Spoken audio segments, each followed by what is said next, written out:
I'm sure we still have callers, right? What can I say? I don't want to argue with anybody. Just pray that God will set me free on time from here to go to Nigeria, and we'll see. I don't need to argue. We just need to see. Hello? Hello, yes, sir. Hello? Good evening, dear sir. This is Adelaja from London. Yes, ma'am. Can you speak louder a bit? Okay. Yeah, actually, I've been watching you tonight, and coming up with those statistics you've given us is amazing. You come in different dimensions all the time. And I have no doubt in my mind anymore that this is going to work. You've already ruffled the feathers of whoever they are, and the impact is already starting. So definitely there's nothing going to stop it. If Sanusi Lamido can say they should, I mean, I read most of the news from Nigeria. It says most should be turned to schools. So which means education is very important. Yes. And that is part of you outlined everything tonight for us.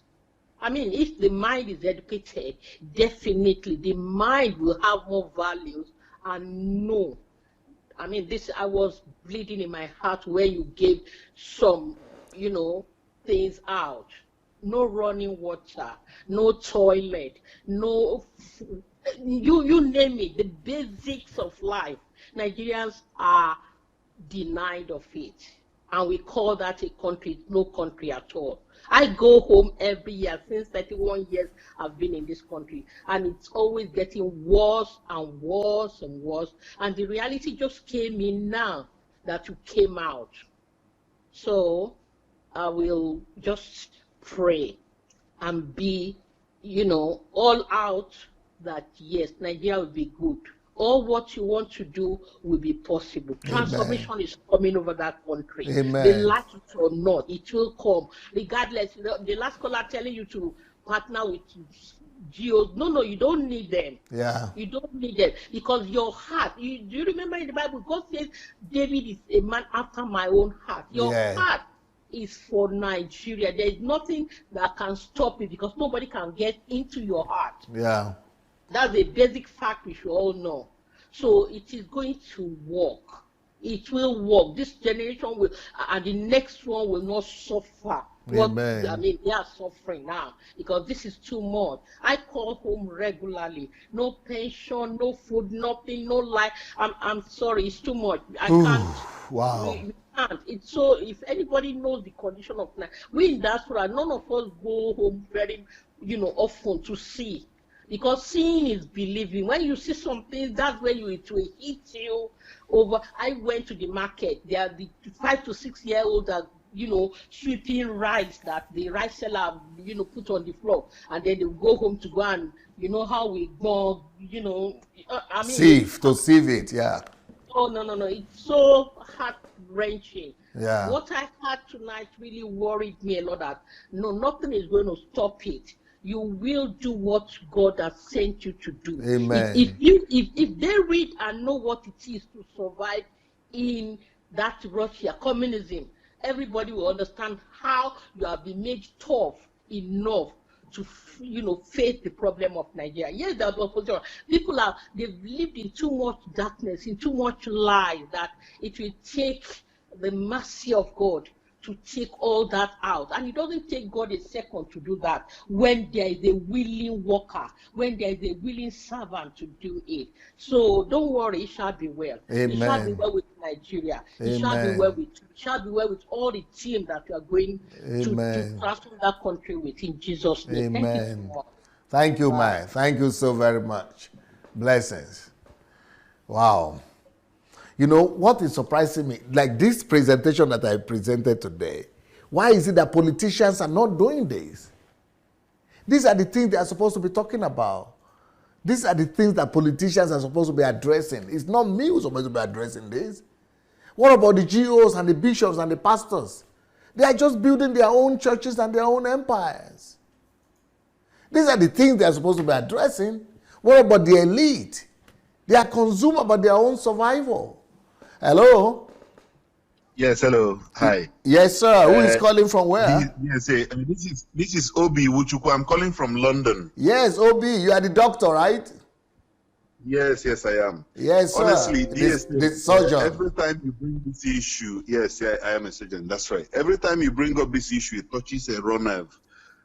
I'll be very brief here because I've been told the time I have is limited. Yes. The truth of the matter is that before this issue, this vision you share has been one vision that's been in my heart for a long time, even before I met you. Wow. So you're the first person that I've seen that shares this vision.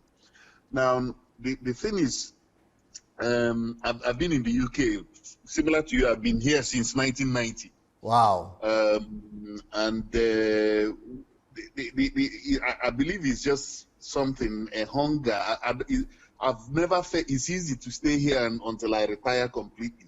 But I just feel that Nigeria has a lot of potential. We have people, it's a rich country. It just needs people who are kind of fixed about helping to sort Nigeria out.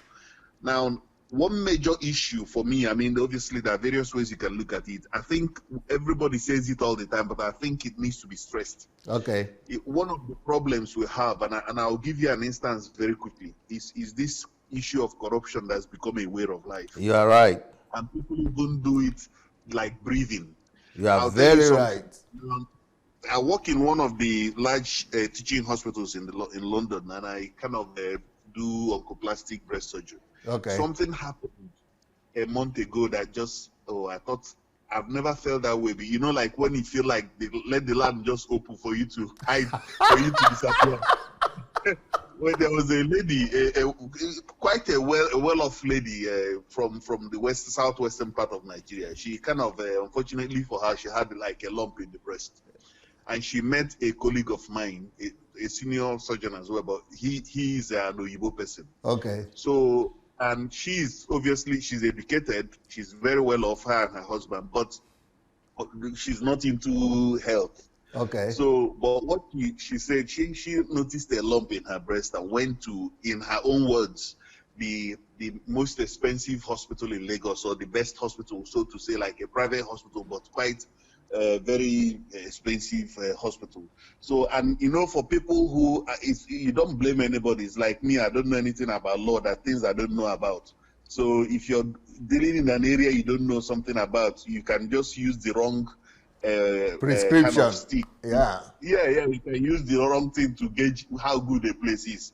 So for her, because the place had a lot of beautiful furnishing and is an expensive part of the country, and they will charge you a lot of money, she felt that must be the best place.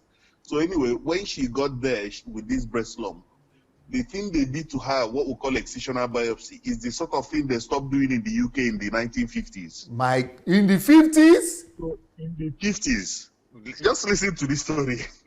So actually, it's not amusing. So anyway, so my Oyibo colleague that saw her couldn't believe it either. So that day I was chairing the meeting. He came late. So when I heard about the case, I wanted us to discuss it quickly before a lot of people will come, because it was so ashamed. I was so ashamed about it. So anyway, she was supposed to be like, if we have 50 patients to discuss, she was like number 10. So I now said, look, let's just go to number 10 and get it out of the way. So when we started, immediately I said, you know, the procedure she had, everybody stopped what they were doing. They said, no, we must know the doctor that did this. We must report the person to the GMC, so they will he will stop practicing completely. So I said, look, it doesn't really matter. They've already done it. They said, no, they want to know who did it and which hospital in this country they did it. So I said it wasn't in this country. So some people now calm down. So while they were calming down, the Oyibo guy that saw her now, he came late for the meeting. So he now entered. He said, oh, I know where you're talking. He started laughing. I said, please, it's not, So everybody now started saying, what's going on? What's going on? So I said, listen, let's just leave out where it was done. Can we just sort her out? We now have the issue. Let's just go forward. So they now said no, that they want to know where this thing was done, because this should not be done. This is the thing that we stopped doing here in the 50s. So I now said Nigeria. So, and sweat was just pouring out of me. So they all started laughing and saying, okay, we now know why, they now started shaking their head. Now, the truth of the matter, hello, are you still there? Oh, yeah, I'm listening very intently. Now, the truth of the matter is that even there, I'm sure, because of the fact I've not traveled, it just happened recently. I'm sure if we went back home, there will be baselines or guidelines in place to make sure that people don't have, because in the UK here, anywhere in the world, even in Africa, what should happen is they should just have a little tiny biopsy done to confirm what it is, so that you don't just go and mess around the whole area and scatter it all over the place, So, but the thing is, I'm sure, I suspect back home, because after that day, I tried to check guidelines of management of breast cancer back home, but I couldn't. There wasn't any place I could find it. So, but I suspect there will be some guidelines written by the Nigerian Medical Association. But you see, the problem we have that I was telling you about this corruption thing is, maybe whoever it is who is the permanent secretary or who is supposed to be checking this guideline, people will just be bringing envelopes, every end of every month, or maybe 6. I'm not saying it's happening, but I suspect that's why people can get away with doing stuff like that still. That's the first thing. The second thing is, any place at all, in a civilized society, there should be some sort of, general guideline, a way of monitoring. Like in this country, we'll have what we call CQC, where people visit hospitals, whether private hospital or general hospital. Now, somebody I ran into on the tube of all places in London, who works for the Ministry of Health back home, told me that they have it. So if they have it, now, the only reason it cannot be enforced, therefore, is that it's just this corruption. Corruption. You can't take, by the time you've taken an envelope from somebody, you can now go to that person and start checking what they're doing. Yes. And it's just free for all. Somebody can just graduate as a medical doctor that still doesn't know anything, that just needs to start learning to practice. The next day, they will just go and open, maybe they finish their youth service, they will go and open a clinic and employ a nurse, and they have a hospital. And nobody can check, there is no way of anybody monitoring what is going on, how many people are dying, how many cases they're having. There's no sort of audit. Anywhere in the civilized world, you need to have audit. And so, okay, this month we had so many infections, we had this amount of complications, we made this mistake, we've learned from this. Stuff like that doesn't happen. It's free for all. And that's the reason why I'm just focusing on health now. That's the reason why, nobody, even Buhari himself, he won't, I respect him, but they won't enforce it if they know that if their family are not well or he's not well, he will just come to London here. Yes. Assuming there's the rule that nobody, if anything happens, you must stay in Nigeria and be treated, then people will take it seriously. And, for me personally, I know if the opportunity ever comes, I don't want to stay here until I retire. I can stay here and retire. I'm a citizen here and everything, but I just have this guilt fear, and I know that there are things we can do. Now, I'm just talking now about health. I'm sure if you look at other areas like aviation or law, it's the same thing. The same thing. Can contribute. The same thing, yeah. But I think the bottom line of what I'm trying to say is this topic touches a wrong nerve, and just know that you're not alone. Some of us are very keen. We fold sleeves. Whenever it starts, we want to be involved. I think that's the. Let me not take too much. Thank you, Obi. Thank you so very much. Yeah. Very good contribution. Very strong. Yeah. Thank you. Thank you very much. Yes. Okay. Take care. Ooh, that is a sad case. And if I personally think, Obi, I think that we should actually make an attempt to take that case up with that hospital. I think that hospital needs to be closed in Nigeria. I think somebody needs to take that hospital up. And I think that thing shouldn't be, because they will continue to do the same damage and, wreak the same havoc on other patients and other individuals over there in Lagos. Hello? Hello, DSA. Yes, sir. Is that Pastor Brother Charles? Yes, sir. Charles from Canada. I was wondering, in the middle of the program, are you really watching this? Hello? I was sober with the program. All right. So you are there from the beginning? Yes, I was there from the beginning. Okay. And You know, one of the things, like the doctor I just spoke now, he also said that he has had this sort of idea in his mind. But you know what sets you apart from everybody else, including myself? Is number one is I had this kind of idea before, but the problem is I never came up with a plan. The plan I had was in the area of medicine, which is to give people access to free drugs. Yeah. But you know what? It was too little. I was just looking at the size of my pocket to draw up a plan. So the plan was too little to even have any effect on the nation Nigeria. This is not to deter anybody from doing their little piece. 1% by 1,000 people will equally make a significant difference. Yeah. But we need a master plan Yes. that is big enough to drive the nation forward. Holistic, And a holistic, yeah. that covers everywhere. Yeah. Because today you talk about health, talk about education, talk about environment, talk about not just people having access to medical, but having a healthy environment, which is one of the things that we need in Nigeria. I know sometimes when you preach or teach, most of the time we understand what you're saying because we could understand English.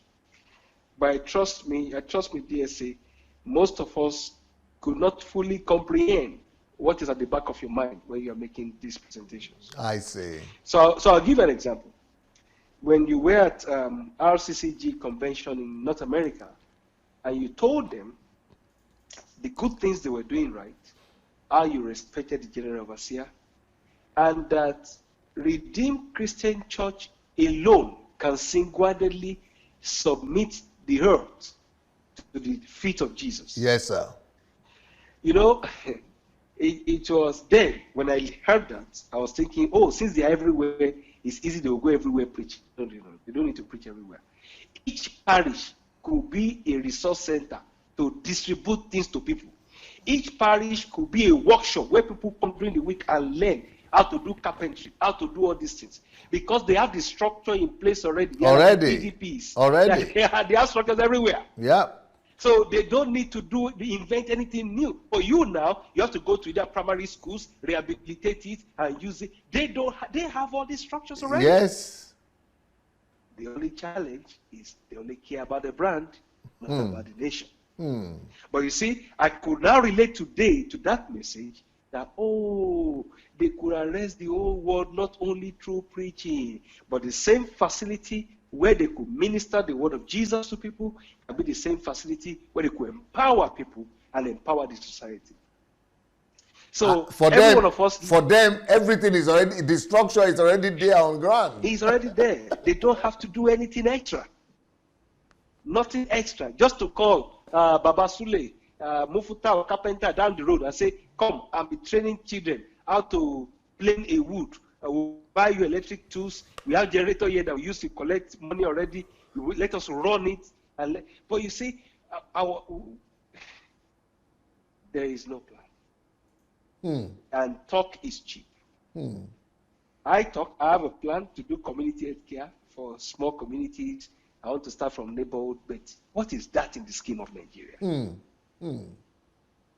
So the big difference between everyone has this passion. Many people have this kind of passion, but nobody has an holistic plan.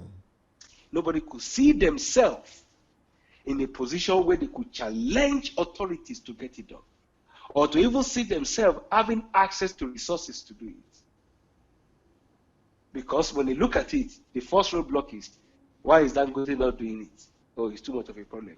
Why is Adelaja not doing it? There must be a reason. We'll make excuse why they are not doing it. And that is why China was built. Across the mountains, everywhere was built without them shouting the name Jesus. Wow. Malaysia was built. UAE was built. If you look at the chronological pictures from the 60s to date, it's unimaginable. Yeah. And these people do not have access to divine wisdom. Yeah. That is pure and holy. And yet, we think that Jesus is the one to build our economy. No. We only need a man that could believe in himself and that can steer everybody else up to take the bulls by the horn and fight for what is supposed to be.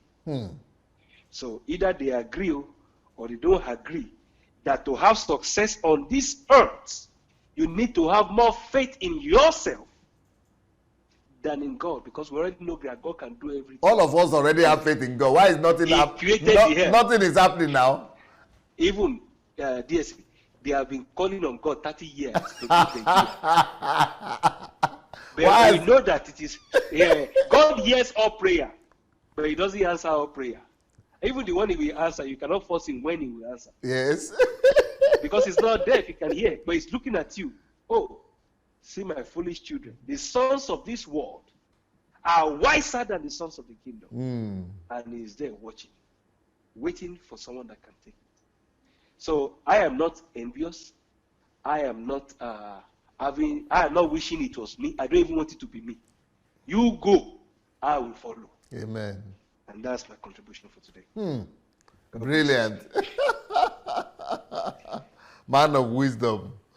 Thank you so very much, Charles. Okay, well, like I was saying, I don't know why. I think maybe, like somebody said, I needed to trigger this. Maybe the politicians will get to see this. Maybe some people will get to be. This is what we are supposed to be discussing. These are the kind of topics we are supposed to be discussing in our churches. These are the kind of things we are supposed to be discussing in our parliament. These are the kind of issues we are supposed to be discussing in our politics.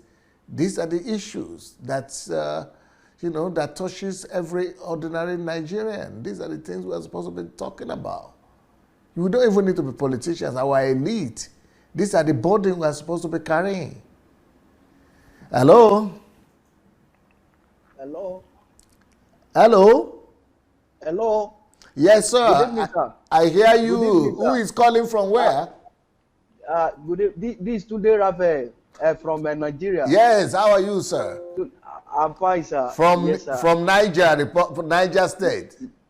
Yes, sir. Yes, sir. I first of all want to, in fact, I appreciate for you to even stay long online like this is something, sir. Well done, sir. Thank you, sir. Well done, sir. Actually, I did not start the program from the beginning. So I came when I saw the people have started calling when I came in. Okay. So, and I saw the topic. So my question is that so it's only take God only 6 days to create the whole heaven and the earth. So 10 days, 10 years is too much for him. To bring about change in Nigeria. Through any available person. That so what is their fallibility? So 10 years. So I want to say that so there are two categories of people in the world. People like Caleb and Joshua. Yes, sir. And the other 10 spices. Yeah. Anybody is not. There are remnants in Nigeria as well, sir. It's not everybody that have this type of mindset. So there are remnants. So summarily, 10 years is too much for God. Beautiful. To bring about change in Nigeria. So if you can get any available person, as I don't listen to any these things, so it's very possible. It's very possible. And also there are some information that people say there that is not generally, like somebody that are calling and talks about anytime there is rain in Nigeria, there is no more electricity. It's not generally. So there's like the place I stay here, so it's not like that. Wow. So there are some places in Abuja there too. It's just that some places are not focused on. So when people come up with you and brings about and begin to generalize that this is how things is Nigeria. So it's not generally sometimes. Sir. Wow. So it's not general. Wow. So summarily, 10 years is too much for God, sir. So 10 years is too much for God. Very so good. There's another person that are calling. You know, there are a lot of people that play blame game. Yes. They just talk about this is what is happening, but they are not coming up with any strategies to repair, to bring about change. So they keep on talking like there's somebody that calling now, and he said he calling So my question for that individual is that what is he, the problem that he has identified, what is he bringing to the table to resolve them? Beautiful. So I met that person calling there. So Wow. they don't come up. People are afraid of responsibilities. Yes. They're afraid of, so it's not everybody. So Esther, so it is possible. Wow. So the spirit of Caleb, it is possible, sir. He said, with God, all things are possible. So with God, all things are possible. So Brilliant. Brilliant. So well done, sir. I appreciate, because it's not so easy to. I appreciate, sir. Wow. I appreciate. Thank you, sir. It is the vision of God. So in Numbers chapter 14, verse 21. So the Lord said, He said, as truly as I live, all the earth shall be filled with the knowledge of the glory of God. Amen. So it means that vision is God's, is one of the work of God. It's one of the things that God do to go to a particular nation to bring about changes there. So the battle is the Lord's. Thank you, sir. So the battle is the Lord, and the victory is yours, sir. So thank you, sir. I appreciate, sir. Very strong contribution. Right, very strong. All right, sir. Thank you so much. Bye for now. Blessings. Thank you, sir. All right, sir. Well, that is it. I still need to come back tonight. And the next topic we are going to be talking about tonight in the next 10-15 minutes will be stewardship. Understanding service and stewardship as the meaning of life. Well, in the meanwhile, I have this latest book for the ladies, and not just for the ladies, married or unmarried. Ladies, forget about marriage. Build your life. Build your life, because marriage will not make you happy. If you didn't build your life, marriage won't make you happy. Okay, that is it for today.